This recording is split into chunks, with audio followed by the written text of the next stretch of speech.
Hello everyone, welcome to my channel is Kritika. So आज हम अपना वही सेम चैप्टर आगे कंटिन्यू करने वाले हैं। ये चैप्टर क्लास 10th की एनसीईआरटी की जो बुक है इकोनॉमिक्स की, उसका सेकंड चैप्टर है sector of the Indian economy. इसके अंदर हमारी ऑलरेडी 2 से 3 क्लासेस कंप्लीट हो चुकी हैं और ये हमारी शायद 3rd या 4th क्लास है। इसके अंदर हम ये पढ़ने वाले हैं कि हमारी कंट्री के अंदर ज़्यादातर जो लोग हैं वो किस सेक्टर में एम्प्लॉयड है अभी currently, they are the most of the people employed. ये जो टॉपिक है आज हम ये वाला टॉपिक रीड करने वाले हैं। तो let's begin. Graph 2 represent percentage share of the 3 sectors in GDP. Now you can directly see the changing importance of the sectors over the 40 years.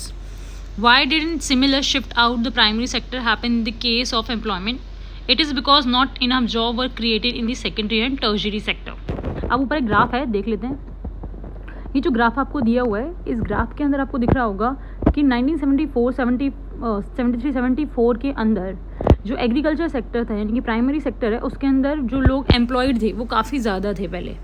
फिर वहीं अगर देखा जाए 2013-14 के अंदर यानी कि सही 40 साल बाद जो एग्रीकल्चर सेक्टर है उसमें सबसे कम जॉब है, यानी कि जीडीपी का जो शेयर है वो कम होता जा रहा है। लेकिन वहीं जो टर्शरी सेक्टर है उसकी जो ग्रोथ है वो काफ़ी ज़्यादा बढ़ती चली जा रही है। लोगों को ज़्यादा एम्प्लॉयमेंट मिलने की वजह से जीडीपी किस चीज़ का बढ़ रहा है? टर्शरी सेक्टर का।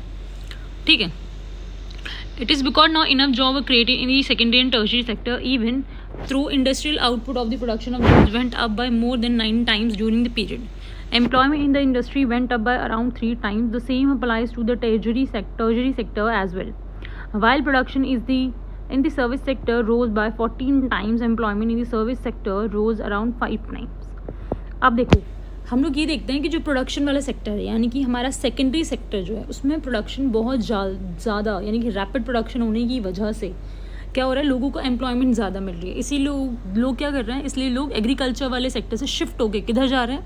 सेकेंडरी और टर्शरी सेक्टर की तरफ जा रहे हैं। लेकिन जो हमारा प्रोडक्शन यानी कि जो हमारा इंडस्ट्रियल सेक्टर है उसकी ग्रोथ उससे ज़्यादा है पहले से, और सबसे ज़्यादा जो ग्रोथ है वो टर्शरी सेक्टर की है। As a result, more than half of the workers in the country are working in the primary sector. यानी कि हमारी कंट्री के अंदर हाफ ऑफ द पॉपुलेशन किस में वर्किंग है? देखा जाए तो सबसे ज़्यादा एग्रीकल्चर यानी कि प्राइमरी सेक्टर में वर्किंग है। Mainly in the agriculture producing only in the 1/6 of the GDP. 1/6 of the GDP है, यानी कि जो एग्रीकल्चर से प्रोडक्शन हो रहा है यानी कि प्राइमरी सेक्टर का जो प्रोडक्शन है वो पूरी जीडीपी का 1/6 है। In contrast to this, the secondary and tertiary sector produce the rest of the produce, whereas they employs less, about half of the population. Does this mean that worker in agriculture are not producing as much they could? अब देखो, एक चीज़ समझना, हमारी जो country है ना उसके अंदर पॉपुलेशन बहुत ज़्यादा है और एग्रीकल्चर लैंड काफ़ी कम है। इसीलिए लोग क्या करते हैं, लैंड पर एग्रीकल्चर प्राइमरी एक्टिविटी भी परफॉर्म करते हैं और साथ ही साथ उन सेक्टर्स में भी काम करते हैं जहाँ से उनकी एक्स्ट्रा अर्निंग हो पाए। ठीक है। अब अर्निंग होने की वजह से भाई एग्रीकल्चर सेक्टर में पूरे साल तो काम नहीं होता है। पूरे साल काम ना होने की वजह से लोग क्या करते हैं, वहाँ से शिफ्ट हो जाते हैं दूसरी जगह। कौन से? टर्शरी और सेकेंडरी सेक्टर्स में चले जाते हैं वो लोग। इस वजह से क्या होता है, हमारी कंट्री के अंदर आप देखोगे कि जो एग्रीकल्चर का जो प्रोडक्टिविटी है वो उतनी नहीं है जितनी होनी चाहिए। ठीक है। What it means that there are more people in agriculture than it's necessary. So even if you move few people out, production will be not be affected. In other words, worker in the agriculture sector are underemployed. अब एक चीज़ समझो, underemployed क्या होता है, unemployed समझ लेते हैं। Agriculture sector के अंदर लोग ज़्यादा वर्किंग है लेकिन उसका प्रोडक्शन ज़्यादा नहीं है। क्यों नहीं है? क्योंकि जितनी वहाँ रिक्वायरमेंट है लोग उससे ज़्यादा वहाँ काम कर रहे हैं। सपोज करो एक छोटा सा कोई काम है जिस काम को करने के लिए सिर्फ 2 लोगों की ज़रूरत है, लेकिन वहाँ लगा आपने 5 लोग रखे हैं, तो बाकी जो 3 लोग हैं वो सरप्लस हैं वहाँ पे, यानी कि वो अंडर एम्प्लॉयड हैं, उनकी ज़रूरत नहीं है। सेम ऐसा एग्रीकल्चर सेक्टर में होता है, यानी कि प्रोडक्शन इतना नहीं हो रहा है जितना कि होना चाहिए, यानी कि लोग जितनी ज़्यादा रिक्वायरमेंट है उससे ज़्यादा लोग वहाँ पर हैं। हो सकता है उस फील्ड पे उस खेत में काम करने के लिए सिर्फ 10 मजदूरों की ज़रूरत होती हो, लेकिन वहाँ कर कितने रहे हैं? 15 लोग। जो 5 लोग हैं वो क्या कर रहे हैं, वो एक्स्ट्रा हैं यानी कि सरप्लस हैं। उनको अगर आप हटा भी दोगे तो भी एग्रीकल्चर पर कोई इफेक्ट नहीं आने वाला। ठीक है। For instance take the case of small farmer Lakshmi owing about 2 hectares of unirrigated land depending only on, ये एक वो दिखा रखी है स्टोरी दिखा रखी है, इसके अंदर वही लक्ष्मी की एक स्टोरी मतलब बता रखी है। चाहे तो आप इसे पढ़कर रुक कर पॉज करके ना रीड कर सकते हो, लेकिन इसके अंदर मतलब वही समझाया जाएगा कि कैसे अनएम्प्लॉयड मतलब कैसे अंडर एम्प्लॉयड है इनकी। इस तरह की जो बेरोज़गारी है वो आपको दिखाई नहीं देती बट एग्जिस्ट करती है, ठीक है। Underemployment is a hidden context to someone who does not have a job and clearly visible as unemployed. Hence, it is also called disused unemployment. हमारी कंट्री में बहुत ज़्यादा कॉमन है, जहाँ पर वर्कर्स की नीड से ज़्यादा आप वर्कर वहाँ पर रख रहे हो। ऐसे में वो जो एक्स्ट्रा वर्कर्स होंगे वो क्या है, वो सरप्लस होते हैं। अगर आप उन्हें हटा दोगे तो भी कोई फ़र्क नहीं पड़ेगा। इस तरह की जो अनएम्प्लॉयमेंट है वो आपको एग्रीकल्चर सेक्टर्स में देखने को मिलेगी कहीं ना कहीं। इसे कहते हैं डिसयूज अनएम्प्लॉयमेंट या फिर छिपी बेरोज़गारी कहते हैं। इसे क्या कहते हैं, छिपी बेरोज़गारी, जो हमें दिखाई नहीं दे रही बट होती है। Now supposing a landlord Sukram come and they hire 1-2 member of the family to work on his land. Lakshmi's family is now able to earn more extra. अब देखो वही जो लक्ष्मी वाली स्टोरी है उसके अंदर क्या करता है, लक्ष्मी के जो फैमिली मेम्बर्स हैं उनमें से कोई 1-2 आदमियों को सुखराम जो है वो क्या कर रहा है, अपने लैंड एरिया पर काम करने के लिए बुला रहा है। अब क्या होगा, लक्ष्मी की जो फैमिली है उसके अंदर एक एक्स्ट्रा इनकम का सोर्स आ गया। ये क्या करेगा, ये उस अनएम्प्लॉयमेंट को हटा देगा, ठीक है। वहाँ पर जो एक्स्ट्रा लोग काम कर रहे थे उन्हें दूसरी जगह पर जॉब मिल जाएगी, ठीक है, और उससे एक एक्स्ट्रा वो भी मिल जाएगा, उनकी अर्निंग भी हो जाएगी, ठीक है। हमारी कंट्री के अंदर लैक्स ऑफ फार्मर्स हैं जो कि लक्ष्मी की तरह हैं। This means that even if we remove a lot of people from agriculture sector and provide them with proper work elsewhere, agriculture production will not suffer. The income of the people who take up other work would increase the total family income, ठीक है। ये चीज़ दिखाई गई कि अगर हम लोग लक्ष्मी की फैमिली में से लोग काम कर रहे थे उन्हें हटा भी देंगे ना तो भी उस काम में कोई भी गिरावट नहीं आएगी, यानी कि कोई कमी नहीं आएगी उस काम के अंदर। This under employment can also happen in other sector. For example, there are thousand of casual worker in the service sector in urban areas who search for daily employment. These are employed as painter, plumber, repair persons and other doing odd jobs. Many of them don't find work every day. Similarly, we see other people on the service sector on the street pushing a cart or selling something where they may spend the whole day but earn very little. They are doing this work because they do not have better opportunity. अब आपने देखा होगा जो शहर होते हैं, cities हो गई या गांव वगैरह, उसमें एक चौक होता है जिसे लेबर चौक कहते हैं। लेबर चौक में क्या होता है, लोग ना काम के लिए बैठ जाते हैं वहाँ जाके सुबह सुबह, और जो काम करवाने वाले लोग होंगे वो वहाँ से उनको हायर कर लेते हैं। पेंटर हो गए, मजदूर हो गए, लेबर हो गई, ये लोग वहाँ जाके बैठ जाते हैं ताकि लोग इन्हें हायर करें वहाँ पे आके, ठीक है।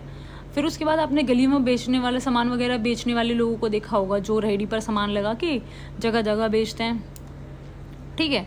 ये जो लोग हैं ये भी अनएम्प्लॉयमेंट का ही पार्ट है, क्योंकि उन्हें डेली में काम नहीं मिल पाता।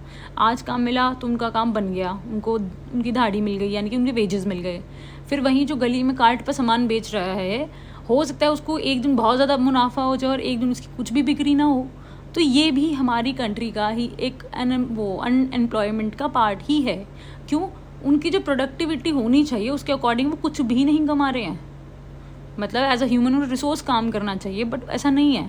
वो क्या कर रहे हैं, वो एक तरह से अनएम्प्लॉयमेंट का ही पार्ट है। एग्जाम्पल है वो अच्छा खासा, यहाँ पर एक वो देखे टेबल एक्टिविटी है, आप देखते हैं how to create more employment. अब यहाँ पर एग्जाम्पल ले रखा है कि हमारी कंट्री की जो गवर्नमेंट है वो कैसे एम्प्लॉयमेंट को इंक्रीज़ कर सकते हैं, जनरेट कर सकती है। For the above discussion we can see that there continue to be considerable under employment in agriculture. There are also people who are not employed at all. In what way can one increase employment for people? Let us look at the some of them.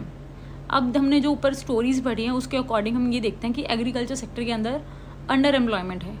लोग छोटे से काम में ज़्यादा लोग लगे हुए हैं जो कि प्रोडक्टिविटी नहीं इंक्रीज़ कर रहे, बस आपको दिखाई दे रही कि अनएम्प्लॉयमेंट है वहाँ पर। अब ये बताओ कि कोई तरीका भी तो होगा कि एम्प्लॉयमेंट को इंक्रीज़ करना, ताकि लोगों को ज़्यादा से ज़्यादा जॉब मिल सके, काम मिल सके। तो अब हम ये देखेंगे कि भाई हमारी जो गवर्नमेंट है वो कौन कौन से स्टेप लेकर के जो एम्प्लॉयमेंट है उसको जनरेट कर सकती है। अब यहाँ पे जो एग्जांपल है वो उसी लेडी का लिया जिसकी ऊपर स्टोरी दिखा रखी थी, लक्ष्मी की। Lakshmi, with her 2 hectare plot of unirrigated land, the government can spend some money on the bank and provide a loan to construct a well for her family to irrigate the land. Lakshmi will then be able to irrigate her land and take a second crop, wheat, during the Rabi season. Let us suppose that 1 hectare of wheat can provide employment to 2 people of 50 days, including sowing, watering, fertilizer, applications, and harvesting. So 2 more members of family can be employed in her own field. Now suppose a new dam is constructed and canals are dug to irrigate many such farms. This could lead to a lot of employment generation within the agriculture sector itself, reducing the problem of underemployment. बहुत अच्छा idea देखा जाए तो इसने ये बोला है कि गवर्नमेंट क्या करे, गवर्नमेंट लोन दे करके उसके वहाँ पे, यहाँ उसका लैंड एरिया है वहाँ पर एक वेल यानी कि कुआं खुदवा दे, तो उनको इरिगेशन में प्रॉब्लम नहीं आएगी और हो सकता है वो 2 क्रॉप्स उगा सके, यानी कि सेकंड क्रॉप भी उगा सके वीट की, जिससे क्या होगा 50 डेज़ का उनको एक तरह से एम्प्लॉयमेंट मिलेगी और काफ़ी अच्छा प्रोडक्शन भी हो जाएगा. ठीक है.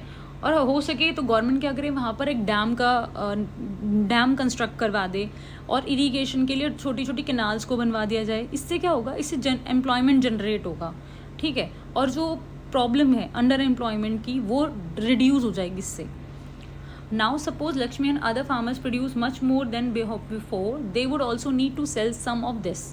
For this, they may be required to transport their products to a nearby town. If the government invests some money in the transportation and storage of crops or make better rural roads to the mini trucks such everywhere, several farmers like Lakshmi who now access to water can continue to grow and sell the crops. This activity can provide productive employment to not just farmers but also others such as those are service like transport or trade.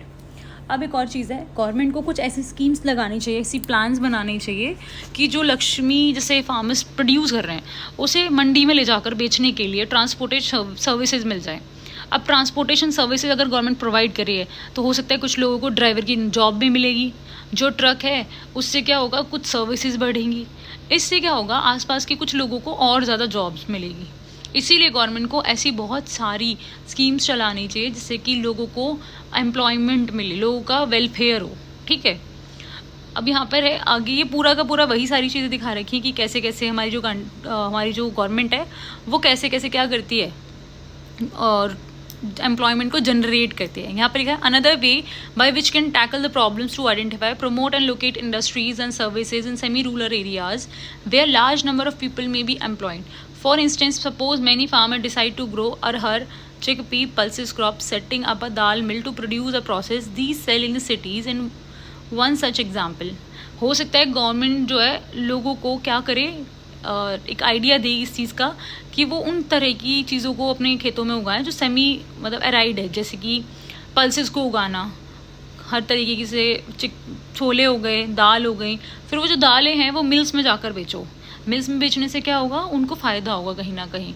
और एक cold storage पता होगा क्या होता है. Cold storage के अंदर ना चीज़ें सेव करके यानी स्टोर करके रखी जाती हैं ताकि वो लॉन्ग टाइम के लिए सर्वाइव कर सके, ख़राब ना हो. इसीलिए इससे क्या होगा, जो भी प्रोडक्शन आसपास के गांव में होगा उसको वहाँ पर बेचा जा सकेगा और आराम से लॉन्ग टाइम के लिए उन्हें सेव किया जाएगा ताकि वो ख़राब ना, स्पॉइल ना हो. ठीक है.